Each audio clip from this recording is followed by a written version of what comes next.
Dear students, हम लोग पढ़ रहे थे रिप्रोडक्टिव हेल्थ। ठीक है, तो रिप्रोडक्टिव हेल्थ चैप्टर हम लोग डिस्कस कर चुके थे, स्टार्ट कर दिया था हम लोगों ने। So yes, reproductive health. ठीक है, इस चैप्टर की मैंने आपको इम्पोर्टेंस पहले भी बताई थी कि ये जो चैप्टर है इसमें से आपको हर साल आप नीट पेपर उठा करके देखेंगे तो आपको हर साल इसमें से क्वेश्चन एसेंशियली मिलेगा ही मिलेगा। ठीक है, ये जो चैप्टर है ये बहुत ज़्यादा कॉन्सेप्चुअल ना होकर के इन्फॉर्मेटिव है। ठीक है, तो इसलिए आपको क्या करना है, ओनली एनसीईआरटी की जो बुक है उसमें जितनी इन्फॉर्मेशन हमको दी गई है हमको केवल उतनी इन्फॉर्मेशन को क्या करना है, अच्छे से कवर करना है। हमें उससे बाहर जाकर के इस चैप्टर को प्रिपेयर करने की ज़रूरत नहीं है। बट एनसीईआरटी में जो डाटा, जो ईयर, जो भी कुछ इन्फॉर्मेशन हमारे पास है उसको हमको अच्छे से पढ़ लेना है। ठीक है, तो हम प्रीवियस जो हमारी क्लास थी उसके अंदर हम पढ़ चुके हैं। रिप्रोडक्टिव हेल्थ के हेल्थ में हमने क्या क्या चीज़ पढ़ ली थी। अकॉर्डिंग टू WHO हमने डेफिनेशन जो थी रिप्रोडक्टिव हेल्थ की वो अच्छे से समझ ली थी। ठीक है, उसके बाद हमने ये देखा था कि जो रिप्रोडक्टिव हेल्थ है उसको लेकर के सबसे पहले जिस कंट्री में अवेयरनेस आई, हम ये मान के चलेंगे कि हमारा कंट्री फर्स्ट कंट्री था।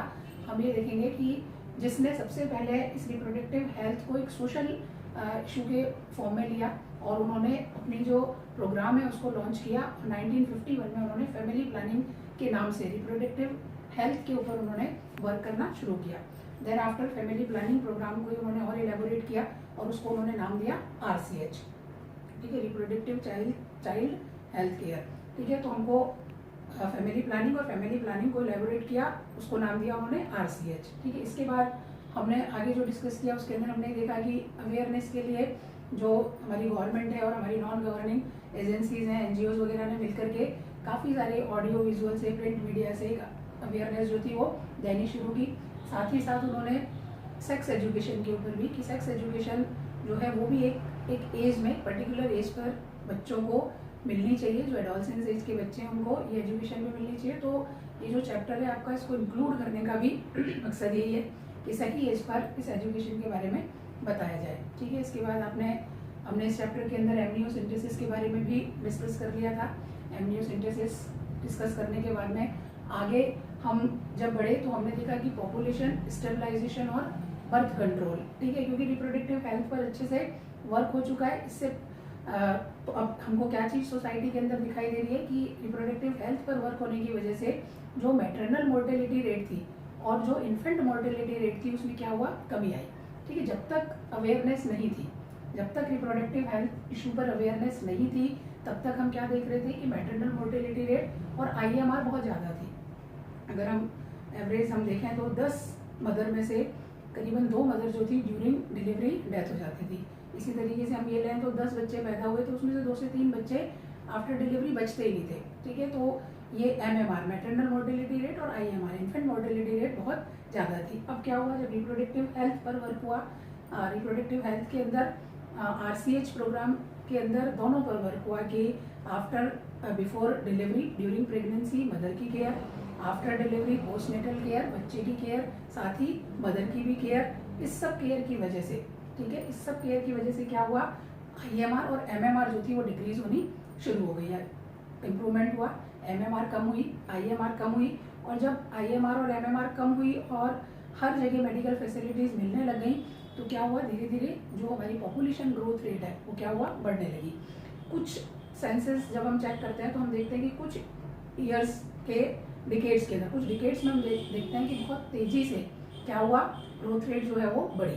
अब पॉपुलेशन बढ़ रही है क्योंकि फैसिलिटीज़ अच्छी है, रिप्रोडक्टिव हेल्थ पर अच्छा वर्क है, तो पॉपुलेशन क्या हो रही है, बढ़ती चली जा रही है। और पॉपुलेशन बढ़ रही है तो समस्या क्या हो गई, कैरिंग कैपेसिटी आ गई। किसी भी कंट्री की कैरिंग कैपेसिटी होगी कि इतने लोगों को जिंदा रखने के लिए उसके पास में रिसोर्सेज हैं, रिसोर्सेज तो लिमिटेड है, पॉपुलेशन बढ़ती चली जा रही है। तो ऐसी कंडीशन में बेसिक नीड, शेल्टर है, फूड है, क्लॉथिंग है, इसकी भी प्रॉब्लम आनी शुरू हो गई। अब गवर्नमेंट के सामने एक नई समस्या खड़ी हुई कि क्या किया जाए, पॉपुलेशन को कंट्रोल किया जाए, बर्थ को कंट्रोल किया जाए। अब बर्थ कंट्रोल करने के लिए कई सारे वापस अवेयरनेस जो है वो शुरू हुई और उसके अंदर क्या चीज़ समझ में आई कि कॉन्ट्रासेप्टिव मेथड्स जो हैं वो अप्लाई करके क्या किया जाए, पॉपुलेशन ग्रोथ को कम किया जाए। ठीक है, तो जो कॉन्ट्रासेप्टिव मेथड्स हैं, कॉन्ट्रासेप्शन में आपको बता चुकी हूँ पिछली क्लास में कि क्या होता है। कॉन्ट्रासेप्शन है नॉर्मल सेक्सुअल एक्ट होने के बाद भी कपल जो है वो क्या नहीं हो, चाइल्ड जो है वो बच्चा जो है वो पैदा नहीं हो कपल के,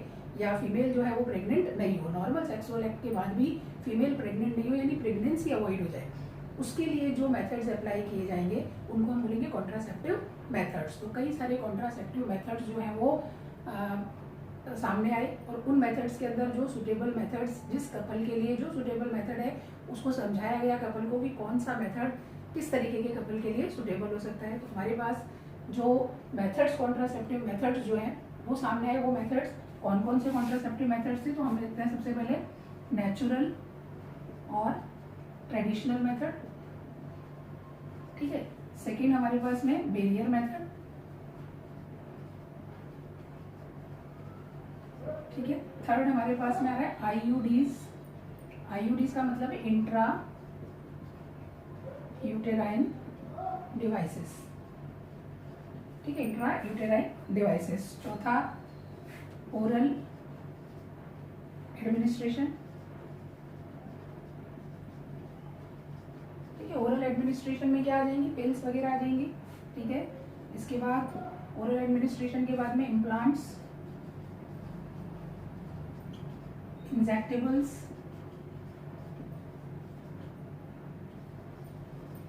और हम लास्ट में सर्जिकल मेथड। ये कॉन्ट्रासेप्टिव मेथड्स जो हैं वो कॉन्ट्रासेप्टिव मेथड्स सामने आए कि नेचुरल मेथड है, बेरियर मेथड है, आईयूडीज है, इंट्रायूटेराइन डिवाइसेस हैं, ओरल एडमिनिस्ट्रेशन है यानी पिल्स हैं, इम्प्लांट्स हैं, इंजेक्टेबल्स हैं, सर्जिकल मेथड्स हैं। ये सारे जो कॉन्ट्रासेप्टिव मेथड्स हैं इनको अप्लाई करने से एक कपल जो है वो नॉर्मल सेक्सुअल एक्ट के बाद भी क्या नहीं कर सकता है, प्रेगनेंसी फीमेल को नहीं होगी यानी वो चाइल्ड जो है उसको अवॉइड कर सकता है। तो ये सारे मेथड्स अप्लाई करके प्रेगनेंसी को क्या किया जा सकता है, अवॉइड किया जा सकता है। साथ ही साथ प्रेगनेंसी अवॉइड करने के बाद भी एक बच्चा और दूसरे बच्चे के बीच में अगर डिफरेंस रखना है तो उस डिफरेंस के लिए भी ये कॉन्ट्रासेप्टिव मेथड जो है वो यूज में लिए जाते हैं, ठीक है। तो अब हम एक एक मेथड को क्या करेंगे, डिस्कस करेंगे, एक एक मेथड के बारे में हम समझेंगे। सबसे पहले हमारे सामने आता है नेचुरल या ट्रेडिशनल मेथड, ठीक है। नेचुरल मेथड है या हम इसको बोलेंगे ट्रेडिशनल मेथड है। यहाँ पर कोई भी हम बोलेंगे ऑब्जेक्ट अप्लाई करने की जरूरत नहीं है, किसी तरीके का कोई ऑब्जेक्ट अप्लाई करने की जरूरत नहीं, ओनली नेचुरल तरीका और ट्रेडिशनल है, ठीक है। तो यहाँ पर कौन कौन से तरीके हम लोग इसके अंदर देखते हैं। फर्स्ट अपन देखते हैं इसके अंदर पीरियोडिक एब्सिडेंस। पीरियोडिक एब्सिडेंस, पीरियोडिक एब्सिडेंस के अंदर, ठीक है, इसके अंदर क्या चीज होगी कि मैंने आप लोगों को जब ह्यूमन रिप्रोडक्शन के अंदर मेंस्ट्रुएशन साइकिल जब मैं आपको पढ़ा रही थी तो मेंस्ट्रुएशन साइकिल के अंदर मैंने आपको बताया था कि 28 दिन का साइकिल होता है तो 14 डेज क्या होता है, ओव्यूलेशन होता है। ओव्यूलेशन में क्या होता है, ग्राफियन फॉलिकल से जो सेकेंडरी ओसाइट है वो कहाँ आता है, फैलोपियन ट्यूब में आता है। इस प्रोसेस को हम क्या बोलते हैं, ओव्यूलेशन की। ग्राफियन फॉलिकल रप्चर होता है और जो सेकेंडरी ओसाइट है वो कहाँ पर जाता है, वो फैलोपियन ट्यूब के अंदर जाता है। और हमने एवरेज वो डे कौन सा देखा था कि मिड में, साइकिल के मिड में 14 डेज में, ठीक है। तो पीरियोडिक एब्सिडेंस के अंदर कपल को क्या करना होता है, उसके अंदर जो 14 डे है उसको अवॉइड करना है। जो 14th डे है, जो साइकिल है उसका जो मिड डे है, किसी को अगर 30 डेज का साइकिल है तो 15 डे, किसी को अगर 26 डेज का साइकिल है तो 13 डे, किसी को 24 डेज का साइकिल है तो 12 डे, ठीक है। मिड डे में क्या होता है, ओव्यूलेशन होता है। और ओव्यूलेशन होता है तो फैलोपियन ट्यूब में एग मौजूद होगा और उसी समय अगर स्पर्म भी वहाँ पर पहुंचेंगे, तो अगर स्पर्म भी वहाँ पर पहुंचेंगे तो उस कंडीशन में क्या होगा, फर्टिलाइजेशन हो जाएगा और प्रेगनेंसी हो जाएगी, ठीक है। उसको अवॉइड करना है, मीन्स मीटिंग ऑफ गैमीट्स को क्या करना है, अवॉइड करना है। ओवम और स्पर्म क्या नहीं करने चाहिए, मीटिंग नहीं होनी चाहिए। तो इसका सिंक्रोनाइजेशन को क्या करना है, डिस्टर्ब करना है। सिंक्रोनाइजेशन नहीं होने देना है कि जब फैलोपियन ट्यूब में एग आए उस समय स्पर्म नहीं आए। जब फैलोपियन ट्यूब में एग नहीं है उस समय स्पर्म आ सकते हैं, कोई इशू नहीं है, ठीक है। लेकिन जब फैलोपियन ट्यूब में एग है उस समय स्पर्म वहां पर नहीं होने चाहिए। तो कौन सा डे हमने देखा मेंस्ट्रुएशन साइकिल में फीमेल की बॉडी में कि मिड के अंदर क्या होता है, जो एग है वो फैलोपियन ट्यूब में आ जाता है, ठीक है। तो पीरियोडिक एब्सिडेंस उस समय क्या करना है, सेक्सुअल एक्ट ना हो उस समय स्पर्म जो है वो फीमेल की बॉडी में नहीं जाए। कौन से दिन, 14वें दिन, या हम बोले मिड ऑफ द डे। अब मिड ऑफ द डे हम फिक्स नहीं कर सकते, मिड ऑफ द डे जरूरी नहीं है। अगर मान लीजिए कुछ कैलकुलेशन में मिस्टेक हो तो क्या कर दिया जाए, 10 to 17 डेज, जो मंथ है उसके अंदर 10 to 17 डेज क्या किए जाएं, अवॉइड किए जाएं। ठीक है, 10वें से लेके और 17वें दिन तक अवॉइड कर दें, यानी 14 डेज से 2-3 दिन पहले और 14 डेज से 2-3 दिन बाद तक। ठीक है, तो एक प्रोबेबिलिटी हो सकती है 14 ना होके 13 वाले दिन ओव्यूलेशन हो जाए, हो सकता है 14 ना होके 15 वाले दिन ओव्यूलेशन हो जाए, हो सकता है 12 पर हो जाए, हो सकता है 15 पर हो जाए, 16 पर हो जाए। तो क्या किया जाए, आगे पीछे 3 दिन छोड़ दिए जाए। तो सेक्सुअल एक्ट जो कोइटस है, जो इंटरकोर्स है, वो कब होना चाहिए, 10 डेज से बिफोर और 17 डेज के बाद में। तो 10 to 17 डेज में क्या करना है, पीरियोडिक एब्सिडेंस नेचुरल मेथड है, नेचुरल तरीका है। ठीक है, यहाँ पर कोई अप्लाई करने की जरूरत नहीं है, केवल ये जो फर्टाइल पीरियड है, हम 10 to 17 डेज को क्या बोलेंगे, fertile period, highly fertile, because इस समय एग जो है वो फेलोपियन ट्यूब में होने के चांसेस 100% है। 10 से लेके 17 डेज में कभी भी हो सकता है, तो ये फर्टाइल पीरियड है। बाकी सारे जो है वो सेफ पीरियड है, बाकी सब सेफ पीरियड है, उस समय एग मौजूद नहीं है। तो जब प्रेगनेंसी चाहिए तो मोस्ट सुटेबल टाइम है 10 to 17, और अगर प्रेगनेंसी नहीं चाहिए तो मोस्ट अनसुटेबल टाइम है 10 to 17। ठीक है, तो ये हमारा फर्स्ट मेथड हो गया, नेचुरल मेथड, पीरियोडिक एब्सिडेंस। लेकिन फेलियर के चांसेस इसमें भी होते हैं। नेचुरल मेथड के साथ यही प्रॉब्लम है कि फेलियर जो है वो अब भी हो सकता है, 10 से किसी का 9 भी हो गया और 17 से अगर 18 हो गया, ठीक है, तो भी क्या हो सकता है, कंसीव कर सकते हैं, इसलिए इसमें फेलियर चांसेस ज़्यादा होते हैं। सेकेंड हमारे पास में जो मेथड आता है वो है इंटरप्टेड कोइटस। इंटरप्टेड कोइटस, और हम इसको बोले withdrawal of penis, withdrawal of penis. ठीक है, इसमें ये भी नेचुरल मेथड है। यहाँ पर क्या करना है कि जो कोइटस हो रहा है, सेक्सुअल एक्ट हो रहा है, उसमें जो पेनिस है वो बिफोर एजैक्यूलेशन फीमेल वेजाइना से बाहर ले लिया जाए। ठीक है, और बाहर लेकर के ही एजैक्यूलेशन हो, यानी बिफोर इजैक्यूलेशन पेनिस को विड्रॉ कर लिया जाए, इसको हम बोलेंगे इंटरप्टेड कोइटस। कोइटस को इंटरप्ट किया, विड्रॉल ऑफ पेनिस, पेनिस को वेजाइना से बाहर किया, देन इजैक्यूलेशन कहाँ हुआ, फीमेल बॉडी के बाहर। फीमेल बॉडी के बाहर इजैक्यूलेशन होगा तो सीमन फीमेल की बॉडी में नहीं जाएगा, और सीमन जब फीमेल की बॉडी में नहीं जाएगा तो फर्टिलाइजेशन के चांसेस नहीं होंगे, प्रेगनेंसी अवॉइड हो जाएगी। लेकिन यहाँ भी फेलियर हो जाता है। फेलियर क्यों हो जाता है, मैंने आपको बताया था ह्यूमन रिप्रोडक्शन के अंदर जब हम एक्सेसरी ग्लैंड्स पढ़ रहे थे तो हमने बल्बो यूरिथ्रल ग्लैंड्स पढ़ी थी, और बल्बो यूरिथ्रल ग्लैंड्स में मैंने बताया था कि म्यूकस सीक्रेट करती है, जो कि ड्यूरिंग कोइटस, ठीक है, सेक्सुअल एक्ट, पेनिस को क्या करता है, लुब्रिकेट करता है। उस म्यूकस के साथ में कई बार प्री कोइटस इजैक्यूलेशन हो जाता है। प्री कोइटस इजैक्यूलेशन में वो म्यूकस जो है, जो लुब्रिकेट कर रहा है पेनिस को, उसके साथ में कुछ एक स्पर्म जो होते हैं वो भी बाहर निकल जाते हैं। और स्पर्म अगर फीमेल वेजाइना में कुछ भी, कुछ से माने एक ही स्पर्म काफी होता है एक एग को फर्टिलाइज करने के लिए, तो अगर स्पर्म चले गए before ejaculation, pre coitus ejaculation हो गया, बल्बो यूरिथ्रल ग्लैंड का सीक्रेशन जो है वो बाहर आया और उसके साथ स्पर्म आ गए, तो ऐसी कंडीशन में फिर प्रेगनेंसी हो सकती है। तो ये मेथड भी क्या हो गया, एक तरीके से सेफ नहीं है, फेलियर के चांसेस यहाँ पर भी मौजूद है। लेकिन तीसरा हमारे पास में मेथड आता है लैक्टेशन एमेनेरिया। ठीक है, लैक्टेशन एमेनेरिया का क्या मतलब है कि जब मदर, कोई भी मदर है जिसके बेबी हुआ और वो मदर अपने बेबी को क्या करती है, ब्रेस्ट फीड कराती है। वो पता है कि मदर जो है बेबी को क्या करेगी, ब्रेस्ट फीड कराएगी, और जब तक लैक्टेशन होता है, हमने ये भी हार्मोनल कंट्रोल में पढ़ा था कि प्रोलैक्टिन हार्मोन का सीक्रेशन हो रहा है, प्रोजेस्टेरोन का सीक्रेशन बॉडी में हो रहा है। जब तक प्रोजेस्टेरोन का लेवल बॉडी के अंदर है, ऐसे समय के अंदर क्या होगा, जो फॉलिकल है वो मैच्योर नहीं होते, तो प्रोलैक्टिन सीक्रेट हो रहा है। ठीक है, प्रोलैक्टिन की वजह से क्या हो रहा है, जो मिल्क है उसका प्रोडक्शन हो रहा है। इस कंडीशन के अंदर फॉलिकल जो है वो मैच्योर नहीं होते, फॉलिकल मैच्योर नहीं होते तो ओव्यूलेशन नहीं होगा, ओव्यूलेशन नहीं होगा तो फेलोपियन ट्यूब में एग आएगा ही नहीं।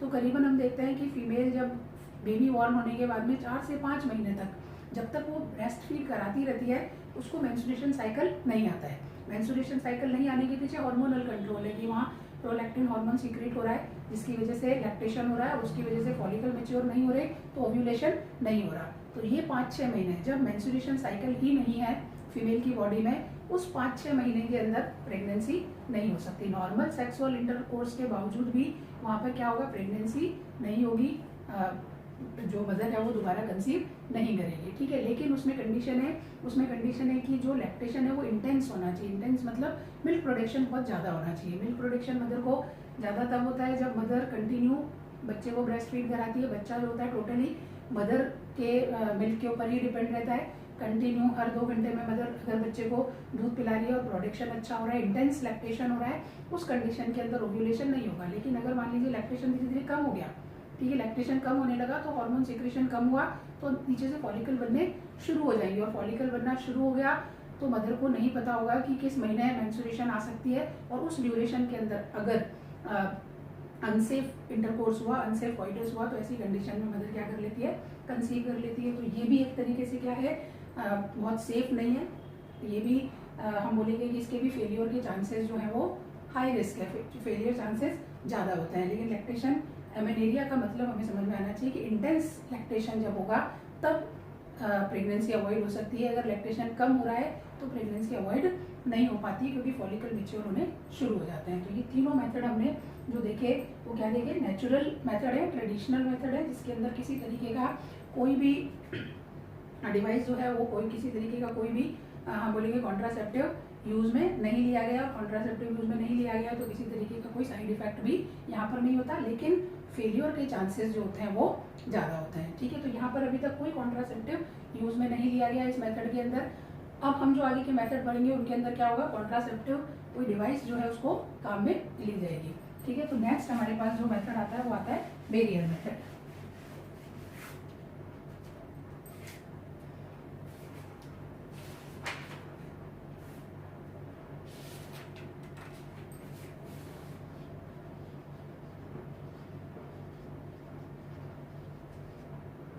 ठीक है, बेरियर मेथड है, यानी गैमीट्स के फ्यूजन के बीच में क्या बनाना है, बेरियर बनाना है। ठीक है, गैमीट्स का फ्यूजन नहीं हो उसके लिए कोई बेरियर बना करके उस फ्यूजन को रोकना है। ऐसे मेथड को हम क्या बोलते हैं, बेरियर मेथड बोलते हैं। तो यहाँ पर हम क्या करेंगे, कोई ना कोई इस तरीके का बेरियर यूज में करेंगे। और जब हम कोई बेरियर यूज में लेते हैं तो हमने कुछ अप्लाई किया, ठीक है, अब जो भी हमने कॉन्ट्रासेप्टिव अप्लाई किया वो कॉन्ट्रासेप्टिव की भी अपनी प्रॉपर्टीज होनी चाहिए। ठीक है, जो कॉन्ट्रासेप्टिव है उसकी अपनी प्रॉपर्टीज होनी चाहिए। एक अच्छा कॉन्ट्रासेप्टिव, एक आइडियल कॉन्ट्रासेप्टिव कौन सा हो सकता है, तो एन आइडियल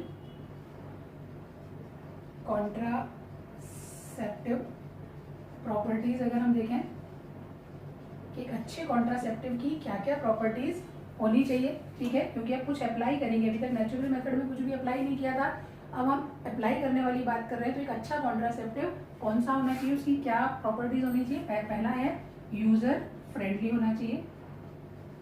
यूजर फ्रेंडली का मतलब है कि जो भी कैंडिडेट है वो उसको क्या कर ले, खुद से यूज कर पाए, उसको किसी की सपोर्ट की जरूरत नहीं पड़े, कोई मेडिकल सपोर्ट की जरूरत नहीं पड़े, वो अपने आप उसको क्या कर सकता हो, यूज कर सकता हो। तो एक आइडियल कॉन्ट्रासेप्टिव कौन सा होगा, जो यूजर फ्रेंडली होगा। सेकंड, इजीली अवेलेबल होगा। ठीक है, इजीली अवेलेबल होगा, आसानी से मिल जाए। ऐसा नहीं है कि मिले ही नहीं, अगर मिलेगा नहीं या मिलने में बहुत ज़्यादा दिक्कत आएगी तो भी क्या है, परेशानी होगी। ठीक है, तो इसलिए इजीली अवेलेबल हो, मार्केट में आसानी से मिल जाए, ऐसा भी हो जिसको आसानी से अपने साथ में रखा जा सके, कोई बहुत बड़ी डिवाइस नहीं हो, आसानी से रखी जा सके पास में, इस तरीके का हो। तो इजीली अवेलेबल हो, इफेक्टिव हो। ठीक है, इफेक्ट होना चाहिए। यूज कर लिया और उसके बाद भी प्रेगनेंसी हो गई तो कोई मतलब नहीं ऐसे कॉन्ट्रासेप्टिव मेथड का। तो इफेक्टिव हो, साथ ही रिवर्सिबल हो। रिवर्सिबल हो कि जब प्रेगनेंसी नहीं चाहिए, ठीक है, उस कंडीशन के अंदर यूज किया जाए, और जब चाहिए तो उसको क्या कर पाए, रिवर्स कर पाए। तो रिवर्सिबल भी होना चाहिए। साथ ही लेस साइड इफेक्ट होने चाहिए। Side effect, no side effect या लेस साइड इफेक्ट, बहुत कम साइड इफेक्ट हो या फिर साइड इफेक्ट नहीं हो। ठीक है, तो एक अच्छा कॉन्ट्रासेप्टिव कौन सा होगा, जिसके अंदर ये प्रॉपर्टी मौजूद होगी कि वो यूजर फ्रेंडली हो, वो इजीली अवेलेबल हो, वो इफेक्टिव हो, रिवर्सिबल हो और लेस उसका साइड इफेक्ट हो। ऐसा कॉन्ट्रासेप्टिव क्या होना चाहिए, सबसे बेस्ट रहेगा। तो जब हम बेरियर मेथड यहाँ पर पढ़ने के लिए जा रहे हैं, जब बेरियर मेथड पढ़ रहे हैं तो यहाँ पर अप्लाई करना है। ठीक है, कॉन्ट्रासेप्टिव अप्लाई करना है। तो बेरियर मेथड के अंदर कौन कौन सा कॉन्ट्रासेप्टिव अप्लाई किया जा सकता है, तो उसके अंदर हम देखते हैं सबसे पहले कॉन्डोम। ठीक है, कॉन्डोम जो है वो मेल कॉन्डोम भी प्रेजेंट होते हैं और फीमेल कॉन्डोम भी प्रेजेंट होते हैं। मेल कॉन्डोम भी होता है और फीमेल कॉन्डोम भी होता है। आप एनसीईआरटी की बुक साथ में लेकर के बैठे होंगे। एनसीईआरटी की बुक के अंदर आप डायग्राम देखिए, आपको 4.1A एंड 4.1 बी। दो डायग्राम आपको दिखाई दे रहे हैं, एक 4.1 ए में मेल कॉन्डोम है और 4.1 बी में फीमेल कॉन्डोम है। ठीक है, रबर लेटेक्स का बना हुआ, मेड फ्रॉम रबर और लेटेक्स से बना हुआ एक पाउच होगा। ठीक है, जिसको यूज करने के लिए ड्यूरिंग कॉइटस क्या किया जाता है, पेनिस के ऊपर इसको, पेनिस को इससे कवर किया जाता है और जो इजैक्यूलेशन होता है वो किसके अंदर होता है, इस कॉन्डोम के अंदर इजैक्यूलेशन होता है, ताकि ये बैरियर हो गया, स्पर्म जो है उनके लिए क्या बन गया, बैरियर बन गया, और स्पर्म जो है वो कहाँ नहीं जा पाएंगे, अब वेजाइना, सर्विक्स और फेलोपियन ट्यूब तक नहीं पहुंच पाएंगे। फीमेल कॉन्डोम फीमेल यूज करती है, फीमेल यूज करेगी तो वेजाइना टू सर्विक्स ये इंसर्ट करेगी उसको, और जो इजैक्यूलेशन है वो इसी पाउच के अंदर होगा। देन आफ्टर क्या है, यूज एंड थ्रो है, यूज किया देन इसको थ्रो कर दिया, तो ये कॉन्डोम है। ठीक है, सेकेंड अपन इसके अंदर अगर बैरियर मेथड अपन और देखते हैं तो उसके अंदर डायफ्राम है। ठीक है, डायफ्राम है, सर्वाइकल कैप्स हैं। ठीक है, वॉल्ट है, सर्वाइकल कैप्स है, वॉल्ट है,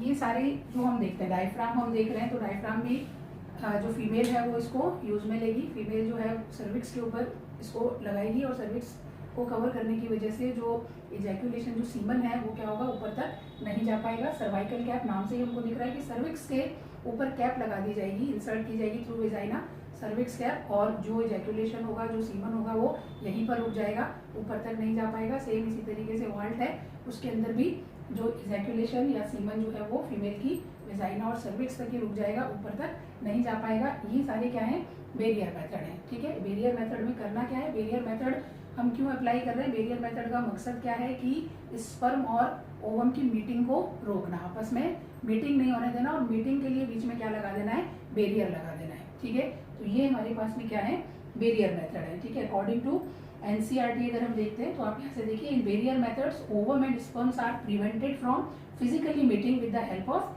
बैरियर्स। ठीक है, आप इसमें एनसीईआरटी के according such methods are available for both male and females, दोनों के लिए ये मेथड्स मौजूद हैं, जिसमें condom are barriers made of thin rubber latex sheet that are used to cover the penis in the male और vagina and cervix in the female. अगर female condom है तो फीमेल की वेजाइना और सर्विक्स को कवर करेगा, और mail है तो मेल की पेनिस को कवर करेगा।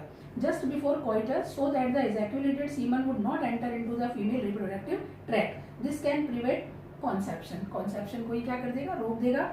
निरोध is a popular brand of condom for the male. अब देखिए, निरोध एक पॉपुलर ब्रांड है जो कि गवर्नमेंट ने इसको क्या किया है, लॉन्च किया, गवर्नमेंट ने इसको बना करके लॉन्च किया, तो ये सभी गवर्नमेंट हॉस्पिटल्स के अंदर इजीली अवेलेबल है। तो कॉन्डोम और निरोध एक तरीके से क्या लगते हैं, एक दूसरे के पर्याय लगते हैं। हम देखते हैं कि सिनोनिम्स है, तो सिनोनिम्स समझते हैं लोग। ठीक है, तो निरोध जो है वो गवर्नमेंट के थ्रू लॉन्च किया हुआ कॉन्डोम है।